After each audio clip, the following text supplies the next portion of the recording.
ETV के एक खास कार्यक्रम आमने सामने में आपका स्वागत है। मैं हूं राजेश तोमर। आज हम बात करेंगे पद्मश्री श्री बलबीर दत्त जी से। झारखंड में अगर कुछ चंद लोगों के अगर नाम लिए जाते हैं तो शायद उन नामों में इनका नाम भी शुमार है। झारखंड की पत्रकारिता हो या फिर देश और विदेश की, जो संदर्भ है झारखंड के संबंध में, अगर आप झारखंड को जानना चाहते हैं तो उसके लिए बलबीर दत्त से बेहतर कोई व्यक्ति नहीं हो सकता। तो सबसे पहले बात करना चाहेंगे बलबीर दत्त जी से। पहले तो आपको बहुत बहुत बधाई हो, आपने पूरे प्रदेश का सम्मान बढ़ाया है, पद्मश्री आपको मिला है। जो सम्मान है, सम्मान के दायरे में आपको नहीं रखना चाहते, लेकिन हर व्यक्ति ये जानना चाहेगा कि आखिर ये बलबीर दत्त पत्रकार ये कौन है और बलबीर दत्त कहाँ से आए। लोग ये कहते हैं कि आप पाकिस्तान से आए थे। ये सवाल तो बहुत दिलचस्प है। पाकिस्तान से आए तो एक तरह से नहीं कहना चाहिए जी। हम अविभाजित भारत के उस क्षेत्र से है जो आज पाकिस्तान में चला गया, बन गया जी। रावलपिंडी। देश के विभाजन के बाद तो बहुत लोगों को यहाँ आना पड़ा जी। और इसके बारे में तो इतिहास है। और हमारे देश के दो प्रधानमंत्री भी उसी क्षेत्र के थे, डॉक्टर मनमोहन सिंह और इंद्र कुमार गुजराल। ये दोनों के जो गांव है रावलपिंडी के नज़दीक ही पड़ते हैं जी। और बहुत सी हस्तियां हैं बहुत से क्षेत्रों में, वो कला के क्षेत्र में, फिल्म के क्षेत्र में, पत्रकारिता में भी, जो कि उस क्षेत्र से संबंधित रही हैं जी। उनको विभाजन के बाद यहाँ आना हुआ। और विभाजन के बाद कुछ अर्सा तक हम उत्तराखंड में थे और फिर अभी जो हरियाणा क्षेत्र है अम्बाला छावनी में थे। उसके बाद यहाँ रांची आए क्योंकि हमारे पिताजी ने कहा कि यहाँ उनको एक ऑफ़र हुआ है। ईस्टर्न कमांड का हेडक्वार्टर था रांची और ये बहुत बड़ी चीज़ थी। द्वितीय विश्व युद्ध में रांची को ईस्टर्न कमांड का हेडक्वार्टर बनाया गया था। तो यहाँ पर एक कैंटीन आप खोल सकते हैं, लेकिन वो बात फिर बने नहीं। तो उसी बहाने हम यहाँ आए जी। आप यहाँ आए और रांची में बिल्कुल झारखंड में आप रच बस गए। और पत्रकारिता में जो आपका आना हुआ वो किस तरह से आना हुआ? पत्रकारिता क्या पृष्ठभूमि थी पहले घर में? हाँ, मुझे ऐसे क्या कि आप बिल्कुल निपट व्यक्तिगत बात हो जाएगी, लेकिन जब आपने सवाल किया है और हो सकता है लोगों को दिलचस्पी हो जानने में, तो मुझे बचपन से ही पत्रकारिता में बहुत शौक़ रहा है जी। जैसे अभी चर्चा की मैंने रावलपिंडी में, तो हम लोग जब स्कूल में पढ़ते थे तो सेकंड वर्ल्ड वॉर का टाइम था और उस समय लोगों को ज़्यादा दिलचस्पी रहती खबरें जानने की। और हमारे यहाँ रेडियो था और 3 अखबार आते थे, एक लाहौर से निकलता था ट्रिब्यून जी, और एक हिंदी मिलाप और एक उर्दू में प्रताप। तो हम लोग जैसे तैसे सब पढ़ जाते थे जी। और उसके बाद से ही पत्रकारिता का शौक़ जो है ना, किन्हीं कारणों से कुछ ऐसे ही संस्कार बन गए। और अभी मैंने चर्चा की आपके पूछने पर अम्बाला छावनी। तो अम्बाला छावनी में मेरी पढ़ाई कुछ ऐसा डीएवी स्कूल में हुई। तो डीएवी स्कूल के बिल्कुल सामने ट्रिब्यून का ऑफिस था। ये लाहौर का बहुत बड़ा राष्ट्रवादी अखबार था जो आज़ादी के बाद शिफ्ट कर गया, आजकल चंडीगढ़ से निकलता है। और ये संयोग की बात है कि स्कूल के सामने ही उसका ऑफिस था। और उस अखबार का जो बिल्डिंग है वो आपके लिए रोल मॉडल हो गया। हाँ, तो मुझे मतलब और शौक़ बढ़ गया। 1-2 बार वहाँ जाना हुआ जी। और वहाँ पर ये रिवाज था स्कूल में और भी कई स्कूलों में है कि आज की ताज़ा खबर वो जो है वो बोर्ड पर लिखिए। तो ये बहुत अच्छी बात थी। मुझे याद है सरोजिनी नायडू जी, बहुत बड़ी नेता थी फ्रीडम मूवमेंट की और बाद में यूपी की गवर्नर भी बनी। उनका देहांत हुआ तो मुझे ही कहा गया कि आप हेडलाइन लिखिए चौक से बोर्ड पर, और सब बच्चे उसको पढ़ते थे। और फिर मुझे क्या ख्याल आया, क्योंकि वो जो बोलते हैं स्पॉट न्यूज़ जी, तो वो लगाने का उन दिनों में रिवाज था। और जो अखबार के बंडल भेजे जाते हैं वो न्यूज़पेपर एजेंट्स को, हाकर को भी दिए जाते थे। आज की भी जो ख़ास खबर है बड़े बड़े अक्षरों में।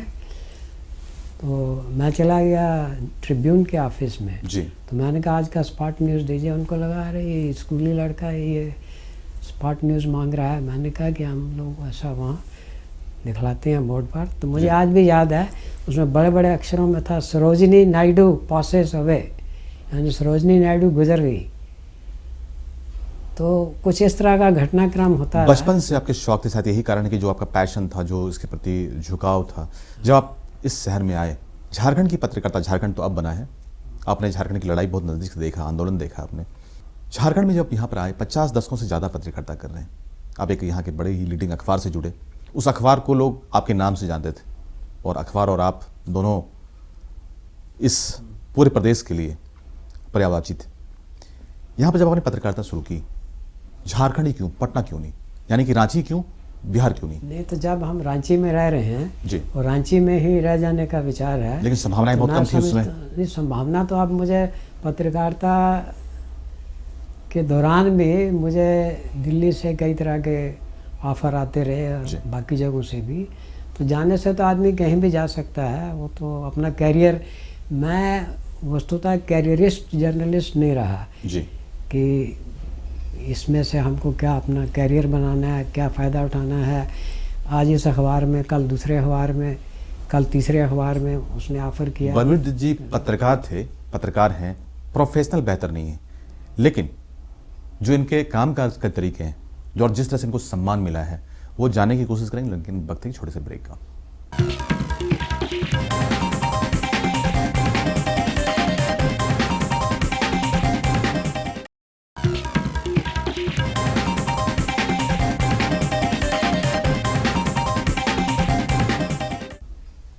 ब्रेक के बाद एक बार फिर से आपका स्वागत है। हम बात कर रहे थे पद्मश्री बलबीर दत्त जी से। इन्होंने कहा कि ये करियरिस्ट नहीं, यानी कि इन्होंने पत्रकारिता को बहुत ज़्यादा उस तरीके से देखने की कोशिश नहीं की जिस तरह से आज पत्रकारिता को समझा जाता है। इन्होंने सच कहा, तब की पत्रकारिता और आज की पत्रकारिता में थोड़ा फर्क आया। पहले इसे मिशनरी तौर पे देखा जाता था कि जब कोई हम इश्यूज़ को या किसी मुद्दे को हम उठाते थे तो उसके अंजाम तक पहुँच जाते थे। आज के दौर में बलबीर जी, आपने उस ज़माने में पत्रकारिता शुरू की थी जब आप मुहिम की तरफ चीज़ों देखते थे, एक मिशन के तौर पे देखते थे, तब अखबार मिशनरी हुआ करता था। आज बदलते संदर्भ में ये यहाँ पर चर्चा करना बहुत ज़रूरी है कि आपने कई दौर देखे हैं, पत्रकारिता जो आपने शुरुआत की थी और आज जहाँ खड़ा है वहाँ पर क्या कुछ आप देख रहे हैं? अभी तो 50-60 वर्षों में बहुत अंतर पड़ गया जी। जिस समय मैं पत्रकारिता में आया था तो उस समय जैसा आपने कहा एक मिशनरी ज़ील होता था जी, जो कि आज़ादी के कुछ वर्ष बाद तक ये खुमारी चल रही थी जी। आज़ादी के समय के जो आदर्श थे, जो सिद्धांतवादिता थी, वो तो अब आहिस्ता आहिस्ता रही नहीं जी। और उस समय की स्थिति ये थी कि पत्रकारिता में आम तौर पर जो लोग आते थे उनमें एक ख़ास तरह का दीवानापन, जिसको कहते हैं एक जुनून या एक लगन या तड़पन होती थी। पैसा बहुत ज़्यादा महत्वपूर्ण नहीं होता था। पैसा महत्वपूर्ण नहीं होता था और पैसा ज़्यादा मिलता भी नहीं था जी। उस समय तो पत्रकारों की स्थिति बहुत अच्छी नहीं होती फिर भी लोग पत्रकारिता करते थे इसलिए कि पैशन था। एक तरह का, हाँ, पैशन के बगैर तो ये हो नहीं सकता। जी। और मैं भी पत्रकारिता में आया तो उस समय ये था कि जैसे रांची बहुत छोटा शहर था जी 1963 में, आज से समझिए कि 53-54 साल पहले जी। तो ये महसूस हुआ कि यहाँ से कोई अखबार निकलना चाहिए। उस समय साप्ताहिक अखबार भी बहुत बड़ी चीज़ होती थी जी। अभी तो ब्रेकिंग न्यूज़ के ज़माने में तो ये लगेगा साप्ताहिक अखबार तो ये बाबा आदम के ज़माने की चीज़ है, बहुत रफ्तार है। हाँ, उस समय साप्ताहिक अखबार का महत्व था क्योंकि अखबार बहुत कम थे ना जी। और छोटे शहरों में तो लोग वैसे ही साप्ताहिक अखबार में भी उनको सप्ताह भर की खबरें, विचार, टिप्पणियाँ मिल जाएं तो बहुत था। यहाँ से एक अंग्रेज़ी का साप्ताहिक निकलता था, न्यू रिपब्लिक, लेकिन अंग्रेज़ी का होने के कारण उसका कोई ख़ास इम्पैक्ट नहीं था। तो ये महसूस हुआ कि भाई यहाँ खबरें लोगों को मिलती ही नहीं है। पटना के अखबार झारखंड की उपेक्षा करते हैं। तो झारखंड आंदोलन का एक बड़ा कारण यह भी था कि झारखंड की सब तरह से उपेक्षा होती है। खबरों में भी पटना के अखबार झारखंड को कोई खास महत्व नहीं। बिल्कुल, हम उल्लेख करना चाहेंगे, अपने लोगों को बताना चाहेंगे कि झारखंड में जब आंदोलन हुआ उसमें जो आंदोलन से जुड़ी तमाम खबरें थीं उसमें एक अखबार की बहुत ही महत्वपूर्ण उसमें भूमिका थी। उसमें बलबीर जी अग्रणी थे। आपने बहुत नज़दीक से पूरे आंदोलन को देखा और शायद आपके माध्यम से एक आम लोगों ने देखा, जो बिहार में रहने वाले लोग हैं उन्होंने इस आंदोलन को समझने की कोशिश की, जो दिल्ली में बैठे हुक्मरान थे उन्होंने समझने की कोशिश की। बड़ी बड़ी भूमिका थी। तब अखबार कह सकते हैं कि आंदोलन हुआ करता था। हाँ, तो अखबार तो उस समय तो यहाँ एक ही अखबार था जी। और पटना के अखबार तो झारखंड आंदोलन को ज़्यादा महत्व नहीं देते थे जी। लेकिन यह है कि अखबार का सर्कुलेशन ऐसा ऐसा पिकअप करने लगा और उसका मैसेज पूरे झारखंड में जाने लगा जी। तो आंदोलन को भी उससे काफ़ी बल मिला। बाद में तो और भी अखबार ऐसा ऐसा निकलने लगे और देश भर के मीडिया में झारखंड आंदोलन की चर्चा होने लगी जी। मुझे याद है झारखंड बनने से कुछ अर्सा पहले दिल्ली में मुझे एक केंद्रीय मंत्रालय के सचिव स्तर के ऑफिसर ने कहा जी। अरे ये क्या झारखंड झारखंड झारखंड बनने होने वाला नहीं है, ये खाली आप लोग मीडिया में इसको चलाए हुए हैं, ये झारखंड केवल मीडिया में है, ये झारखंड कभी बनने वाला नहीं है। लेकिन उसके बाद लेकिन तब आपकी जो पत्रकारिता होती थी वो इतनी पावरफुल आपका माध्यम था कि आपकी एक कॉलम का खबर जो है वो पूरे दिन को बदल देता था, पूरे आंदोलन के रुख को, और आम लोगों को जो एक जुड़ने वाली जो परंपरा होती है वो देखने को मिलता था उस जमाने में। लोग आपके साथ बिल्कुल कनेक्टेड होते थे, आप में विश्वास देखते थे, आपको मुहिम के तौर पर देखते थे, आपको निष्पक्षता के रूप में देखते थे। लेकिन आज जिस तरह से अलग अलग माध्यम आए हैं और जिस तरह से लगातार अखबारों की संख्या बढ़ी, इलेक्ट्रॉनिक मीडिया के विस्तार हुआ, तो कुल मिलाकर लोग अब बहुत ज़्यादा कनेक्टेड नहीं किसी के साथ में। तो ये जो बदलाव देख रहे हैं आप, ये उसको किस तरह से देखते हैं आप? ऐसा है कि अभी तो पत्रकारिता की स्थिति ये हो गई है कि बाजारवाद हावी हो गया है जी। कमर्शलाइजेशन जिसको कहते हैं। और स्थिति में तो इतना अंतर आया है कि जैसे एडिटर या संपादक जिसको कहते हैं जी। संपादक का रुतबा पहले से बहुत घट गया है। अब स्थिति यह है कि मुझे याद है हम लोग जब छोटे थे या पत्रकारिता में आए तो कोई नया अखबार देखने से लोग पूछते थे इसका एडिटर कौन है जी। तो ये जानकारी जानने की एक जिज्ञासा रहती थी, एडिटर कौन है इसका पता लगाएं। आजकल तो कोई नया अखबार या मैगज़ीन देखने के बाद लोग पूछते हैं अरे इसका मालिक कौन है। बिल्कुल। और एडिटर को वो जो पहले शक्ति थी, जो अधिकार था, वो अब रहा नहीं। तो ये एक बहुत बड़ी विकृति आई है पत्रकारिता में। बलबीर दत्त न सिर्फ अखबार के एक संपादक हैं या संपादक रहे थे ये, बल्कि अपने आप में पत्रकारिता के एक इंस्टीट्यूशन के रूप में जाने जाते हैं। वक्त छोटे से ब्रेक के बाद हम वापस आएंगे तो जानने की कोशिश करेंगे कि इस झारखंड में जहाँ पर उन्होंने काम किए, आखिर ये झारखंड आज भी इतना पिछड़ा क्यों है।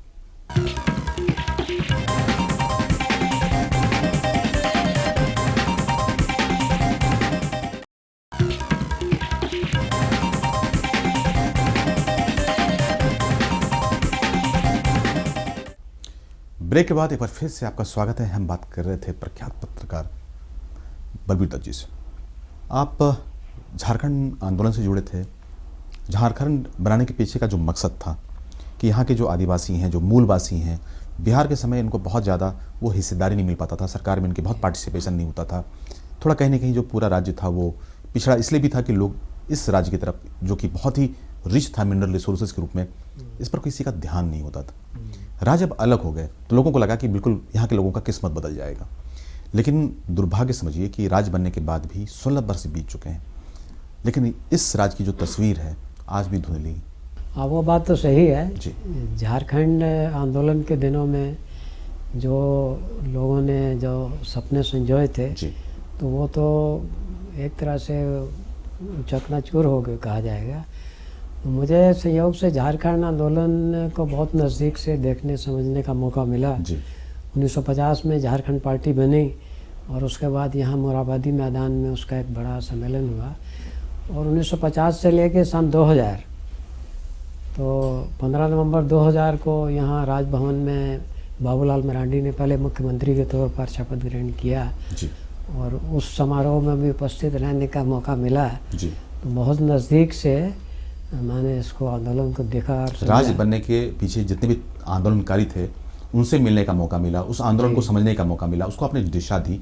लेकिन आंदोलन के बाद राज्य बने, आप वहाँ विटनेस रहे। कभी आपने सोचा था कि 16 वर्षों के बाद भी इसकी स्थिति ऐसी ही रह जाएगी? नहीं, ऐसा तो सोचा ही नहीं गया था जी।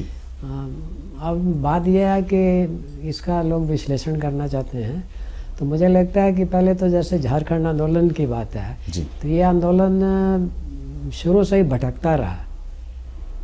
आंदोलन जो है पहले ये आदिवासी महासभा के नाम से शुरू हुआ जी। 1938 में जयपाल सिंह 1938-39 में आदिवासी महासभा बनी और जयपाल सिंह उसके अध्यक्ष बने जी।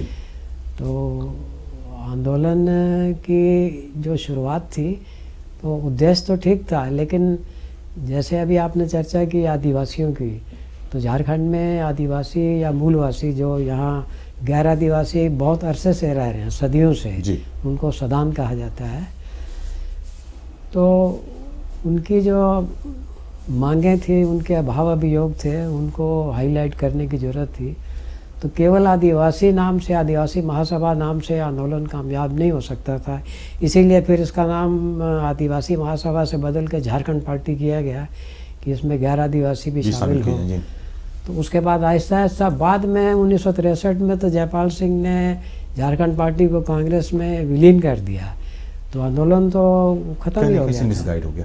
लेकिन राज बने, उसके बाद लोगों को न्याय मिला, हाँ, भाजपा के ही समय से ही झारखंड मुक्ति मोर्चा बना फिर कई साल बाद जी। उसके बाद आंदोलन ने जोर पकड़ा और भारतीय जनता पार्टी पहली राष्ट्रीय पार्टी थी जिसने छोटानागपुर संथाल परगना को अलग राज्य का दर्जा देने के लिए जी। कि छोटे राज्य जो है वो ज़्यादा मैनेजेबल होते हैं, इस मांग को स्वीकार किया और वो फिर वो अंततः वो बन गया जी। अब सवाल यह है कि 16 साल के बाद भी ये स्थिति क्यों है, तो इसका एक बड़ा कारण तो ये है कि यहाँ पर जो भी सरकारें रही वो मजबूत सरकारें नहीं थी जी।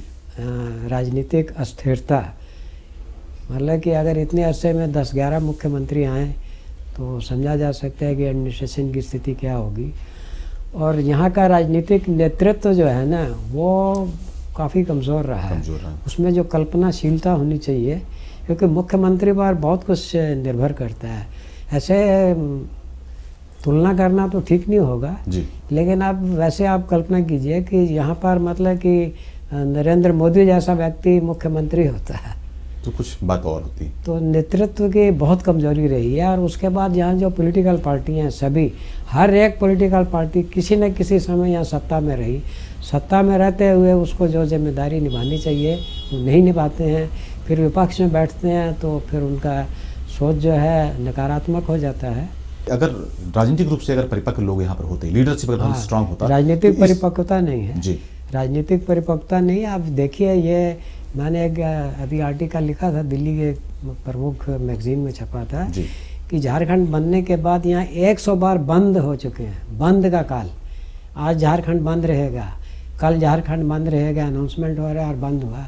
100 मतलब सेंचुरी भी हिट कर गया, ये किसी स्टेट में नहीं हुआ। और इसके लिए यहाँ का पॉलिटिकल लीडरशिप जिम्मेवार है जी। अगर आप 100 बार बंद कराएंगे, एक बार तो मुझे याद है कि ये लक्ष्मी मित्तल जो हैं बहुत बड़े इंडस्ट्रियलिस्ट हैं और यहाँ MOU साइन किए, यहाँ अपना वो इंडस्ट्रियल प्लांट्स में रखना चाहते थे। मनमोहन सिंह उस समय प्रधानमंत्री थे, मधुकोड़ा यहाँ मुख्यमंत्री थे। ऐसा कहीं नहीं होता है कि एक निर्दलीय व्यक्ति जिसके साथ एक भी विधायक नहीं है वो मुख्यमंत्री बन गया, ये किसी स्टेट में नहीं हुआ ऐसा। तो लक्ष्मी मित्तल ने मनमोहन सिंह को कहा कि बताइए मैं झारखंड में किससे बात करूं, वहाँ 12 मुख्यमंत्री हैं। एक बहुत बड़ी ट्रेजरी थी इस राज्य की, ये स्थिति है।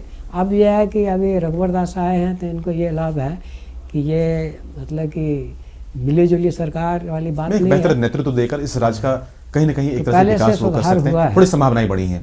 हम बात कर रहे थे जाने माने पत्रकार बलबीर दत्त जी से, इनको पद्मश्री मिला है, बहुत बहुत बधाई एक बार फिर से इनको।